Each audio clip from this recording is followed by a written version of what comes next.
রাজকীয় আয়োজনের মধ্য দিয়ে মালাবদল করলেন ভারতের শীর্ষ ধনকুবের মুকেশ আম্বানির পুত্র অনন্ত আম্বানি ও ব্যবসায়ী বীরেন মার্চেন্টের কন্যা রাধিকা মার্চেন্ট।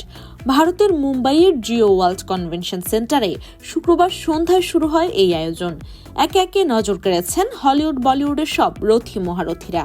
বলিউড থেকে ক্রিকেট তারকা, বড় বড় ব্যবসায়ী থেকে রাজনীতিবিদ, হলিউড তারকাদের নিয়ে জমে উঠেছিল নবদম্পতির বিয়ের আসর। শুধু বর কনেই নয়, নজর কাড়া সব লুকে হাজির হয়েছিলেন সব তারকা। রজনীকান্ত, অমিতাভ বচ্চন, শাহরুখ, ঐশ্বরিয়া, প্রিয়াঙ্কা, সালমান খান, ভিকি কৌশল, ক্যাটরিনা কাইফ, রণবীর কাপুর, আলিয়া ভাট, সুহানা খান, আরিয়ান, সারা আলী খান সহ বলিউডের তারকার মেলা ছিল বিয়ের অনুষ্ঠানে। রোলস রয়েস গাড়িতে চেপে 7 পাকে বাধা পড়তে মণ্ডপে এসেছিলেন অনন্ত। গাড়ি জুড়ে ছিল ফুলের সাজ। বিয়েতে সাদা লেহেঙ্গা পরেছিলেন রাধিকা।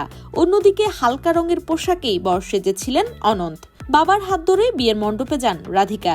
সেই মুহূর্তটিকে সুরের জাদুতে আরও আবেগী করে তোলেন গায়িকা শ্রেয়া ঘোষাল। অনন্ত রাধিকার বিয়ের অনুষ্ঠান শুরুর বহু আগে গত কয়েক মাস ধরেই চলছে নানা জমকালো অনুষ্ঠান। জামনগরে প্রি ওয়েডিং সেলিব্রেশন, ইউরোপে বিলাসবহুল ক্রুজে 4 দিনের গালা পার্টি সহ গত 2 সপ্তাহ ধরে মুম্বাইয়ে একের পর এক অনুষ্ঠানের আয়োজন করা হয়। Justin Bieber, Rihanna, Katy Perry ও বয় ব্র্যান্ড ব্যাকস্ট্রিট বয়েজের মতো আন্তর্জাতিক খ্যাতিসম্পন্ন শিল্পীদের পারফর্ম করার জন্য আমন্ত্রণ করে আনা হয়। আমন্ত্রিতদের মধ্যে ছিলেন দেশের বহু শীর্ষস্থানীয় বলিউড অভিনেতাও। জানা যায় প্রায় 5,000 কোটি রুপি খরচ হচ্ছে বিয়ের এই অনুষ্ঠানে। অনন্ত ও রাধিকার মহাবিবাহ অনুষ্ঠানের পর শনিবার শুভ আশীর্বাদ এবং আগামী 14 জুলাই জমকালো আয়োজনে অনুষ্ঠিত হবে নবদম্পতির বিবাহোত্তর সংবর্ধনা বা মঙ্গল উৎসব।